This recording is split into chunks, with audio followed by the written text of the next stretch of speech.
सुप्रभात बच्चों, कक्षा 7वीं में हम लोग पढ़ रहे थे अध्याय 6 रक्त और हमारा शरीर, जो यतीश अग्रवाल द्वारा लिखित कहानी है। इस कहानी में रक्त और हमारे शरीर के बारे में उन्होंने बताया है। तो इस अध्याय में हम लोग कहानी का कुछ अंश पहले पार्ट में पढ़ चुके हैं। आज दूसरे पार्ट को पढ़ेंगे। दूसरे पार्ट को पढ़ने के पहले उस कहानी में जो भी कठिन शब्द आए हैं उसको रेखांकित करके उसके अर्थ को जानेंगे।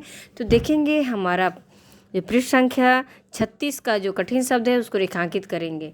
तो पहला हमारा आश्चर्य से उछल पड़ना, ये मुहावरे है जिसका अर्थ होता है खुश और आश्चर्यचकित होने का मिला जुला भाव। उसके बाद देखेंगे बालूशाही। बालूशाही का अर्थ होगा ये एक तरह का मिठाई होता है, गोल चपटी, बीच में गड्ढेदार गुलाबी रंग की मिठाई। आगे देखेंगे अवतल। अवतल यानी बीच में दबा हुआ जो रहता है उसे अवतल कहते हैं। अवतल का अर्थ वही हुआ। जीवन काल, जीने का समय। नष्ट हो जाते, नष्ट होना का मतलब होगा खत्म होना। निर्माण यानी रचना करना या बनाना। कच्चा माल, कच्चा माल का अर्थ होगा कोई सामान बनाने के लिए आवश्यक वस्तुएं। उपयुक्त यानी उचित। आगे पृष्ठ संख्या 37 में देखेंगे कठिन शब्द संतुलित आहार, यानी वह आहार जिसमें सभी आवश्यक पोषक तत्व उचित मात्रा में हो उसे हम संतुलित आहार कहते हैं। पौष्टिक यानी पोषण से भरपूर। आगे देखेंगे दूषित। दूषित यानी गंदा। ग्रहण करना यानी लेना या अपनाना। त्वचा शरीर का ऊपरी भाग या खाल या चमड़ा जिसको कह सकते हैं। सहज यानी आसान, पल भर, एक क्षण के लिए। यहाँ तक हमारा कठिन शब्द है। अब हम लोग जहाँ तक कठिन शब्द को रेखांकित किए हैं वहाँ तक कहानी को पढ़ेंगे। तो देखेंगे कि किस तरह से अनिल जो है वह डॉक्टर दीदी के बात को सुनकर आश्चर्यचकित हो जाता है और उसके आगे कहानी देखेंगे। स्लाइड देख, मानो आश्चर्य से उछल पड़ा था अनिल। अनिल उस स्लाइड को देखकर एकदम आश्चर्यचकित होकर उछल पड़ा। रक्त की एक बूंद में इतने सारे कण, इसकी तो वह कल्पना भी नहीं कर सकता था। लेखक कहते हैं कि अनिल जो है इसकी कल्पना भी नहीं कर सकता था कि एक बूंद रक्त में इतने सारे कण होते हैं। वह बोला, इन्हें देख के तो ऐसा लग रहा है मानो बहुत सी छोटी छोटी बालूशाही रख दी गई हो। अनिल कहता है इस कण को तो देखकर ऐसा लग रहा है बहुत सारी छोटी छोटी बालूशाही मिठाई रख दी गई हो। हाँ, दीदी बोली, लाल कण बनावट में बालूशाही की तरह ही होते हैं, गोल और दोनों तरफ से अवतल। कहते हैं डॉक्टर दीदी कि हाँ, लाल कण जो है वह बनावट के रूप में वो बालूशाही मिठाई की तरह ही होते हैं, गोले होते हैं और बीच में कुछ दबे हुए से होते हैं, यानी बीच में दबे हुए। रक्त की एक बूंद में इनकी संख्या लाखों में होती है। रक्त के एक बूंद में इनकी संख्या कितना होता है तो लाखों में होती है। यदि हम 1 मिलीमीटर रक्त लें तो उसमें हमें 40 से 55 लाख कण मिलेंगे। इनके कारण ही हमें रक्त लाल रंग का नज़र आता है। ये कण शरीर के लिए दिन रात काम करते हैं। सांस लेने पर साफ हवा से जो ऑक्सीजन तुम प्राप्त करते हो उसे शरीर के हर हिस्से में पहुंचाने का काम इन कणों का ही है। दीदी कहती हैं, डॉक्टर दीदी अनिल को समझाती हैं, इनका जीवन का समय लगभग 4 महीने होता है।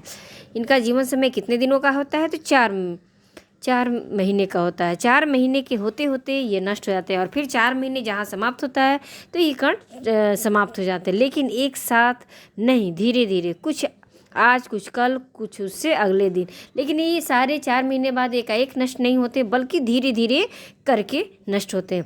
तब तो कुछ ही महीनों में ये खत्म हो जाते होंगे, अनिल ने कहा। अनिल क्या कहता है दीदी से, तब तो ये कुछ ही महीने में समाप्त हो जाते होंगे। यह सुनकर डॉक्टर दीदी मुस्कुरा उठी, बोली, नहीं, ऐसा नहीं होता। शरीर में हर समय नए कण बनते रहते हैं जो नष्ट कणों का स्थान ले लेते हैं। डॉक्टर दीदी क्या समझाती है अनिल को कि नहीं, ऐसा नहीं है। जब पुराने नष्ट होते हैं तो उस जगह पे नए कण जो हैं अपना स्थान ले लेते हैं। हड्डियों के बीच के भाग मज्जा में ऐसे बहुत से कारखाने होते हैं जो रक्त कणों के निर्माण कार्य में लगे रहते हैं। इनके लिए इन कारखानों को प्रोटीन, लौह तत्व और विटामिन रूपी कच्चे माल की ज़रूरत होती है। क्या क्या चीज़ों की ज़रूरत होती है मज्जा को बनाने के लिए, हड्डी के बीच तो प्रोटीन, लौह तत्व, विटामिन रूपी कच्चे माल की ज़रूरत होती है। यह पौष्टिक आहार लेते हो। हरी सब्जी, फल, दूध, अंडा और गोश्त में ये तत्व उपयुक्त मात्रा में होते हैं। क्या कहती हैं डॉक्टर दीदी कि ये सारे पौष्टिक आहार तुम लेते हो, उसमें हम जो खाते हैं उसमें ये सारे तत्व जो है वह उपलब्ध होते हैं। यदि कोई व्यक्ति, आगे वाले पृष्ठ में देखेंगे, यदि कोई व्यक्ति उचित आहार ग्रहण नहीं करता तो इन कारखानों को आवश्यकता अनुसार कच्चा माल नहीं मिल पाता। अगर हमारा शरीर क्या है, एक मशीन की तरह है, अगर हम उसे सही समय पर सही खाद पानी यानी हर पौष्टिक आहार नहीं लेंगे, हर विटामिन और ये प्रोटीन, लौह तत्व आदि को नहीं लेंगे तो हमारा शरीर जो है वो काम करना बंद कर देता है। ये तो हम लोग जानते ही हैं। नतीजा यह होता है कि रक्त कण बन नहीं पाते, रक्त में इनकी कमी हो जाती है। अगर रक्त में इन सारे तत्वों की कमी हो जाएगी, पौष्टिक तत्वों की, तो लाल रक्त कण नहीं बन पाते। लाल कणों की इसी कमी को एनीमिया कहते हैं। तो क्या संतुलित आहार लेने मात्र से हम एनीमिया से बचे रह सकते हैं? अनिल ने सवाल किया। दीदी बोली, हाँ, यह कहना काफ़ी हद तक सही होगा। यूँ तो एनीमिया बहुत से कारणों से हो सकता है, किंतु हमारे देश में इसका सबसे बड़ा कारण पौष्टिक आहार की कमी है। कहती हैं डॉक्टर दीदी कि ऐसे तो बहुत सारे कारण हैं एनीमिया के, लेकिन हमारे देश में जो है सबसे बड़ा कारण एनीमिया का है पौष्टिक आहार न मिलना। इसके अलावा इस रोग का एक और बड़ा कारण है पेट में कीड़ों का हो जाना। ये कीड़े प्रायः दूषित जल और खाद्य पदार्थों द्वारा हमारे शरीर में प्रवेश करते हैं। अतः इनसे बचने के लिए यह आवश्यक है कि हम पूरी सफाई से बनाए गए खाद्य पदार्थ ही ग्रहण करें। भोजन करने से पूर्व अच्छी तरह से हाथ धो लें और साफ पानी ही पिएं। क्या बताती हैं डॉक्टर दीदी कि हमें हमेशा साफ सफाई से बनाए गए ही खाने चाहिए और खाने के पहले अच्छी तरह से अपने हाथ को साफ कर लेना चाहिए, तभी खाना खाना चाहिए।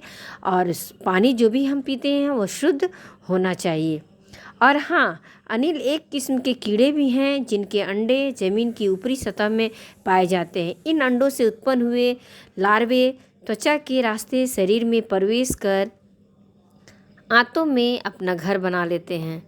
इनसे बचने का सहज उपाय है कि शौच के लिए हम शौचालय का ही प्रयोग करें और इधर उधर नंगे पैर न घूमें। क्या कहती हैं डॉक्टर दीदी कि इसके अलावा कुछ कीटाणु हैं जिनके लार्वे से, है ना, वह त्वचा के रास्ते से वह शरीर में प्रवेश कर जाता है। तो इसके लिए हमें क्या है कि हम शौच के लिए हम शौचालय में ही जाएं और नंगे पाँव, खाली पाँव जो है, खाली पैर इधर उधर नहीं घूमें। दीदी यह तो बहुत ही महत्वपूर्ण बात बताई आपने, अनिल बोला। वह पल भर सोच में डूबा रहा, फिर बोला, आपने बताया था कि रक्त में सफ़ेद कण और बिंबाणु भी होते हैं, शरीर में उनका क्या काम है? अनिल पूछता है कि आपने तो बताया था कि रक्त में सफ़ेद कण और बिंबाणु प्लेटलेट कण भी होते हैं, तो शरीर में इनका काम क्या होता है? तो आज हम लोग सेकंड पार्ट में यहीं तक पढ़ते हैं। शेष अंश जो बचा है कहानी में उसको तीसरे पार्ट में पढ़ेंगे और जानेंगे।